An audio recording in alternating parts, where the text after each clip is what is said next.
찬송 부르겠습니다. 552장입니다. 찬송가 552장입니다.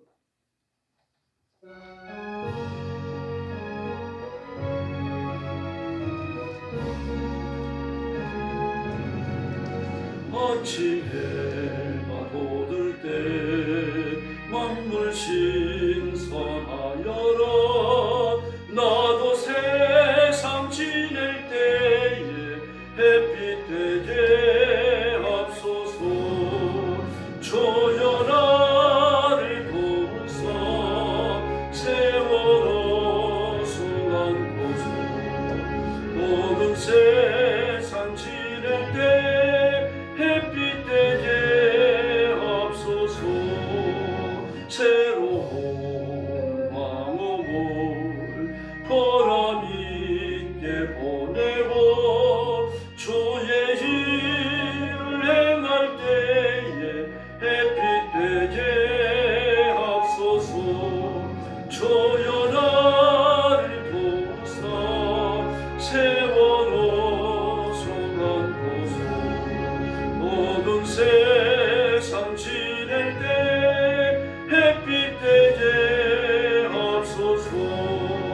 한 번 가고 가노는 빠른 밤은 지날 때 귀한 시간 바쳐서 햇빛 되게 앞서서 주여 나를 도우사 세월호 수한 곳에 모든 세상 지낼 때 햇빛 되게 앞서서 밤낮 주를 위하여 몸과 마음을 돌리고 주의 사랑 나타내 햇빛 되게 앞서서 주여 나를 도우사 세월호 수한 곳에 모든 세상 지낼 때 햇빛 되게 앞서서 아멘. 559장 부르겠습니다. 찬송가 559장입니다.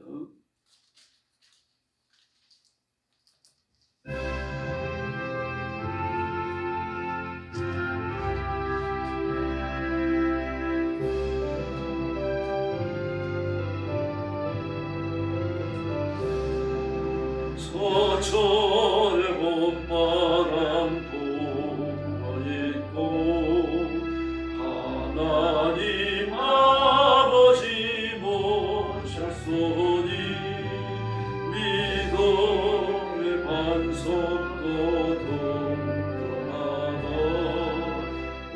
우리 집 즐거운 동산이여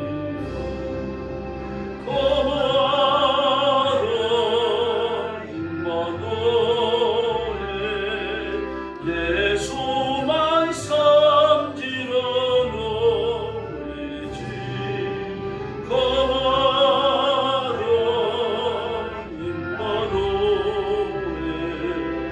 못되고 졸라하노라. 어머니 우리를 보내시고 이들 사랑에 멈춰있고 기쁨과 서름도 같이 하니 한간에 조가도 전부리라. 고마라 임마누엘 예수만 섬기는 우리 집 고마라 임마누엘 못되고 즐거운 아침과 저녁에 수고하여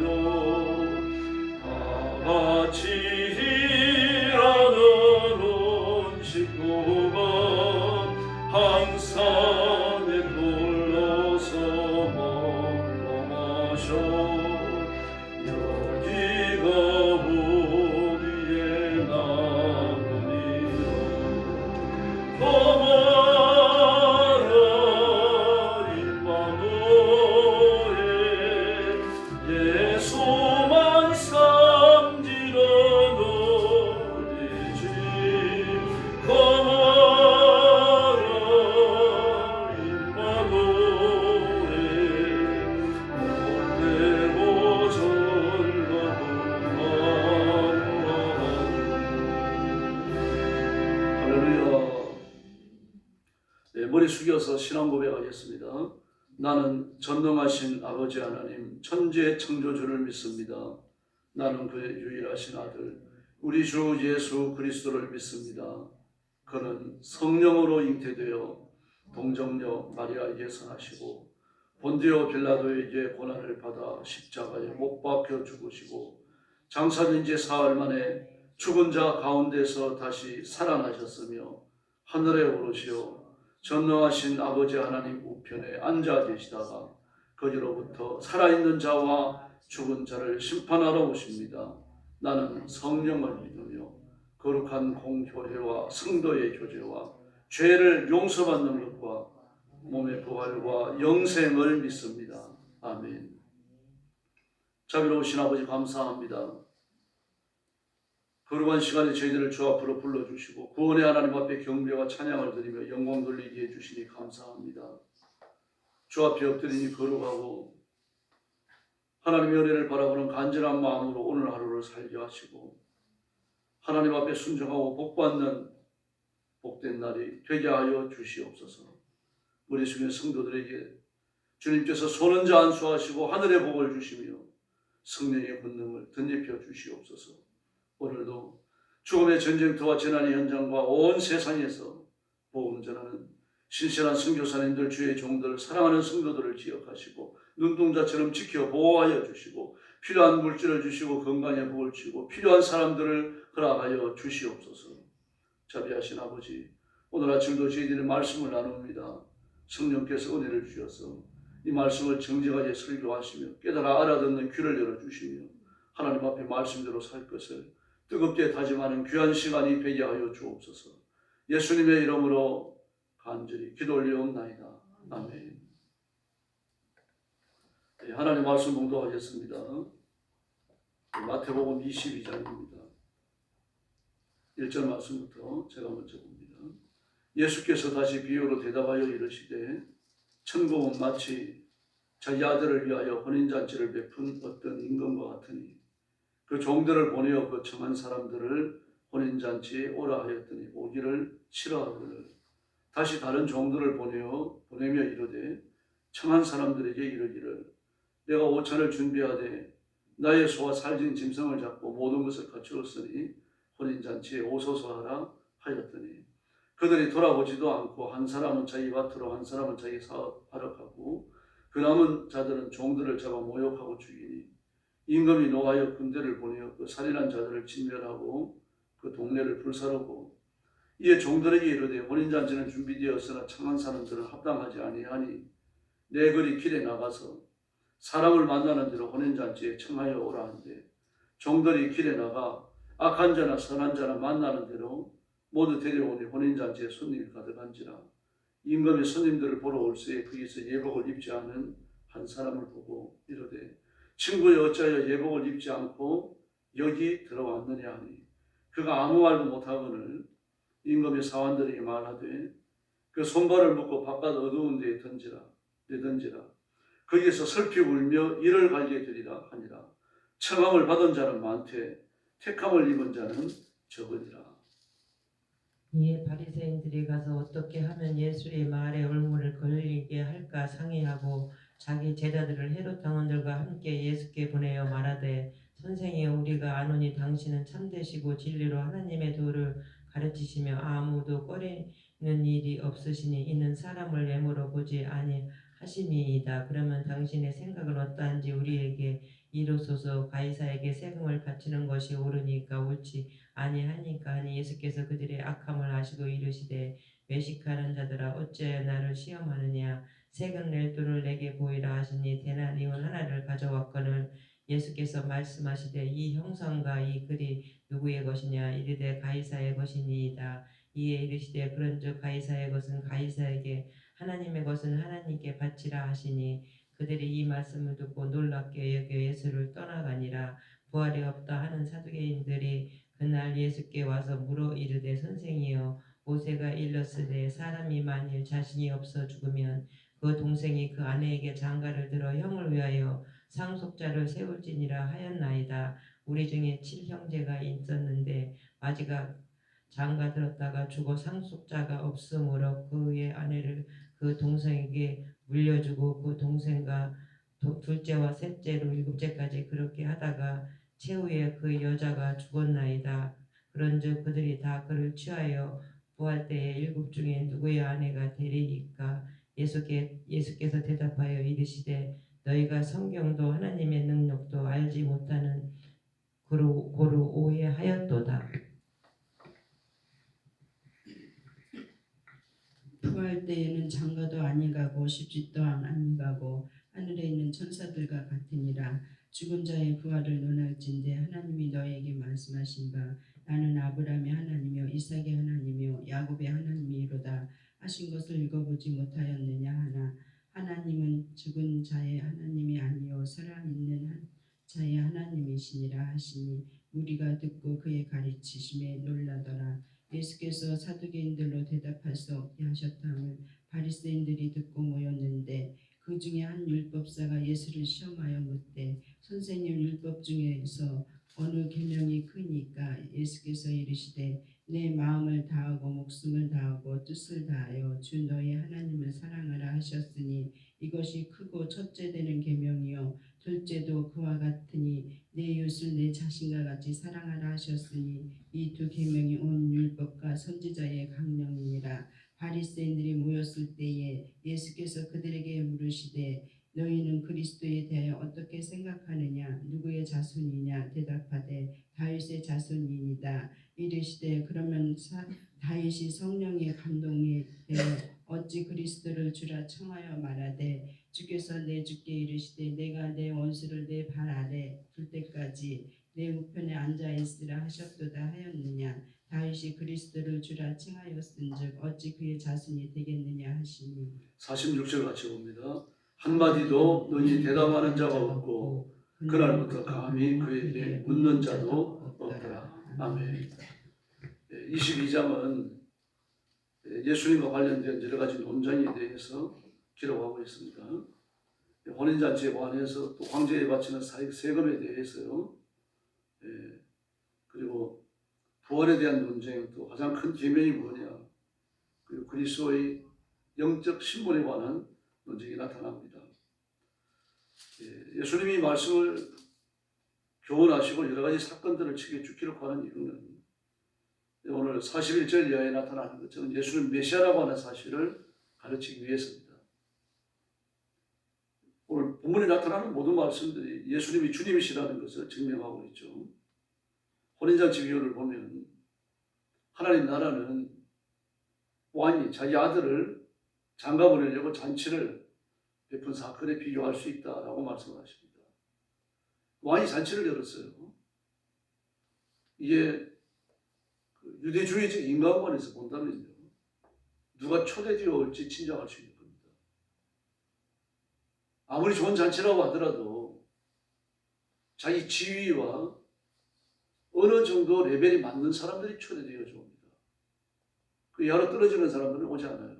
안 부릅니다. 왜냐고 하면은 자신의 사회적 지위가 그런 낮은 사람들을 부름으로 타격을 입는다라고 생각을 하기 때문입니다. 이제 유대인들의 중요한 인간관이고 또 종교관이기도 합니다. 물론 중요한 부정에 대한 금지가 있습니다만 유대인들도 부정에 대한 금지가 있죠. 그래서 손님이 오면 반드시 발 씻은 물을 줘야 돼요. 흙을 밟음으로 발이 부정해지기 때문입니다. 요즘에 신발이 좋으니까 흙 밟을 일이 별로 없죠. 일부러 맨발로 다니기도 하고 그럽니다만 맨발로 걷는 데가 있고 그런데요. 유대인들은 샌들을 신었어요. 뭐 샌들이라 그래봐야 요즘처럼 좋은 샌들도 아니고 저런 짐승의 가죽을 가지고 바닥을 이렇게 만들고 마름질 해가지고 바닥을 만들고 그 위에 또 가죽끈을 묶었어요. 그러니 뭐 얇죠. 단이 걸리 안 들어갈 수가 없고요. 그때 무슨 도로 포장이 되어 있었습니까? 물론 이제 로마 제국이 여러 곳에 도로 포장을 하고 그랬습니다만 그러나 유대인까지 혜택을 준 건 아닙니다.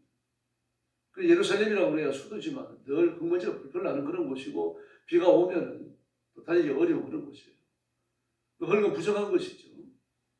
장례법 때문에 그런 거 아닙니까? 그래서 누구든지 오면 부정을 씻게 하기 위해서 발 씻은 물을 내어주는 겁니다.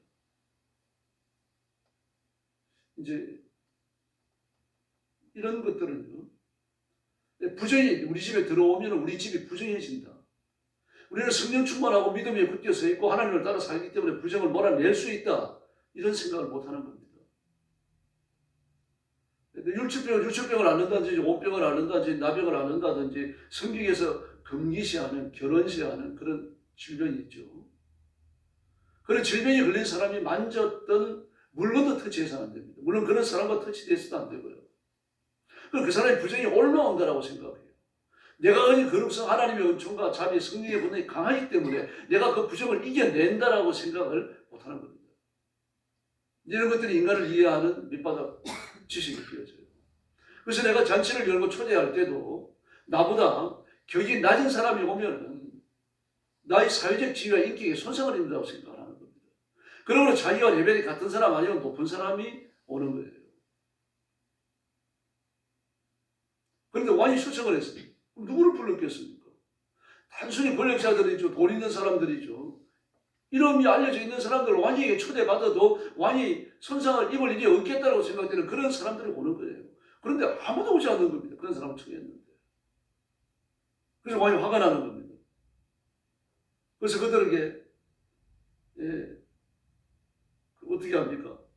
초대받은 사람들은 이것을 받을 만한 자격이 없다. 그렇게 말했습니다. 그러면서 너는 나가가지고 사람들을 무작위로 데려오라고 말합니다. 악한 자도 데려오고 선한 자도 데려와요. 근데 혼인잔치에 딱 한 사람이 예복을 안 입은 겁니다. 악한 자도 왔고 선한 자도 왔어요. 그러면 그 자리에 악한 자가 불려오면 안 되잖아요. 그래서 악한 자가 자신을 감출 수 있는 예복을 입히는 겁니다. 근데 그 예복을 안 입었어요, 한 사람이. 예복을 입어야 모든 사람이 평준화되는 거죠. 근데 예복을 안 입은 겁니다. 왜 안 입었습니까? 예복보다 더 좋은 옷을 입고 있었기 때문에 예복을 입음으로 자신이 좋은 옷을 입고 있다는 사실, 좋은 옷을 입었으니까 사회적으로 높은 평판을 얻는 사람이라고 하는 여기에 손상이 갈까봐 안 입은 겁니다. 자기 의의를 자랑하는 거죠. 그래서 왕이 그를 쫓아냅니다. 그 쫓아내는데 뭐라고 말합니까? 손발을 묶어. 아니 그걸 잔치에서 내쫓으면 되지 손발을 왜 묶습니까?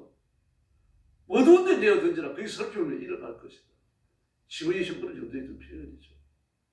더구나 먼저 청함을 받았던 사람들이 왕에 대해서 어떻게 대접을 합니까? 종을 죽여요. 끔찍한 일입니다.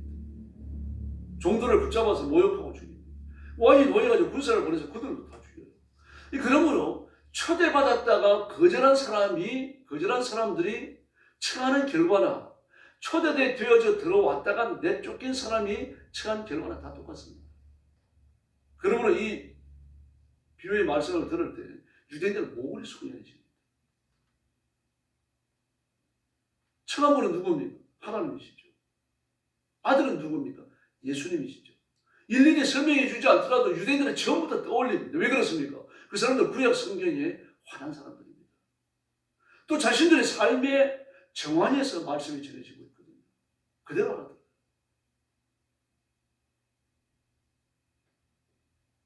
그래서 예수님이 구주시라는 사실이 드러나는 겁니다.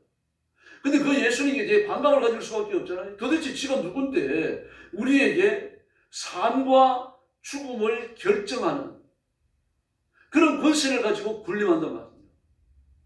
이런 생각을 할 수밖에 없는 거죠. 그래서 예수님을 올바에 몰아넣기 위해서 이 세금에 관한 이야기가 나오는 겁니다. 가이사에게 식임을 바치는 것이 옳습니까? 바치지 않는 것이 옳습니까? 올무에 넣으려고 이렇게 터집을 잡으려고 했다라고 이미 나오잖아요. 15절 말씀에서 터집 잡는다, 올무를 놓는다 이렇게 얘기했어요. 문헌성이 그렇게 되어 있습니다. 트집이라는 말을 썼어요. 더불어 찾아온 사람들, 질문하는 자들이 누굽니까? 16절 말씀에 보니까 자기네 제자들을 헤롯 당원들과 함께 보내요. 헤롯 당원들과 함께 보내며. 그럼 율법사들, 서기관들, 바리새인들이 헤롯 당원을 왜 보냅니까? 예수님을 로마 법으로 얽어 넣으려고 하는 거예요. 자기네들이 예수님께서 가이사에게 바치는 세금과 관련되어 잘못되어져가지고 잘못된 답변을 해가지고 올가 넣을 때는 종교적 문제밖에 안 돼요. 근데 헤롯 당원이 와 있으면 정치적 문제를 비화시켜갖고 예수님을 얽어가지고 가만히 집어넣고 죽일 수도 있거든요. 악한 생각을 한 겁니다. 더불어 1절부터 그 14절까지 주셨던 이 혼인잔치 비유의 설교를 들으면서 그들 마음속에 원한을 품었던 겁니다. 그리고 마침내 예수님을 죽일 계획을 한 번 더 확인을 하고 그리고 이 올부를 놓는 거예요. 아주 악하죠, 사람이. 근데 예수님이 기상천외한 답변을 하십니다. 동전을 갖고 오는 거예요. 그 동전을 갖다 줍니다. 그런데 거기에 가이사의 얼굴이 있어요. 그 당시 발행되는 동전은요, 그 당시 통치하던 황제의 얼굴을 넣게 되어 있습니다. 그리고 글씨를 씁니다. 뭐라고 씁니까? 폰트막스 가이사 그랬습니다. 폰트막스 가이사. 폰트막스라고 하는 말은 황제와 대제사장을 겸직했다는 그런 명칭이에요. 승정원입니다. 성원장. 뭐 그렇게 번역할 수 있습니다만 우리말로 번역이 좀 어려워요. 종교의 모든 종교를 다스리는 대제사장 그리고 이스라엘 그 로마의 황제 이 두 가지 직임을 한꺼번에 나타내는 이름이 폰트막스입니다. 폰트막스 가이사 그랬어요. 그 글씨는 가이사의 글씨라고 써요. 가이사라고 쓰여져 있죠. 화상은 또 가이사의 화상이 들어가 있죠. 그걸 묻는 겁니다. 이 얼굴이 누구냐? 가이사입니다. 그럼 가이사의 것은 가이사에게 줘라. 그럼 하나님의 것은 하나님께 드려라. 하나님의 것이 뭡니까? 어떤 분은 11조라고 그러더라고요. 11조 아니죠. 여기서 말하는 하나님의 것은요, 이스라엘 백성들입니다. 이스라엘 백성들이 하나님의 백성 아닙니까? 그러므로 가이사에는 가이사에게 주고 너희들은 하나님께 복종해라. 그 말씀입니다. 이 말씀을 유대인들은 그 자리에서 알아들어요. 그 자리에서 알아듣고는 탄복하며 예수를 떠났다라고 말하잖아요. 할 말이 없는 겁니다. 부활에 대한 논쟁도 마찬가지죠. 가장 큰 계명도 그렇고요. 다음에 그리스도의 영적 신분에 대한 논쟁도 이 41절에 나오는데 똑같습니다. 예수님이 과연 메시아냐? 여기에 대한 질문이고 답변입니다. 예수님은 메시아이신 줄로 믿습니다. 예수님 아니고는 메시아가 없습니다. 오직 예수님의 이름을 통해서만 천국에 이르고 예수님의 이름을 통해서만 복을 받습니다. 예수님의 이름이 온 세상에 전파되고 선포되어져야 하고요. 그리고 예수님 앞으로 나와야 합니다. 그 예수님을 저와 여러분이 믿고 있습니다. 내게 일어난 인생의 변화가 얼마나 큰 것인지 한 번 더 확인하시고 분명한 믿음을 가지셔야 됩니다.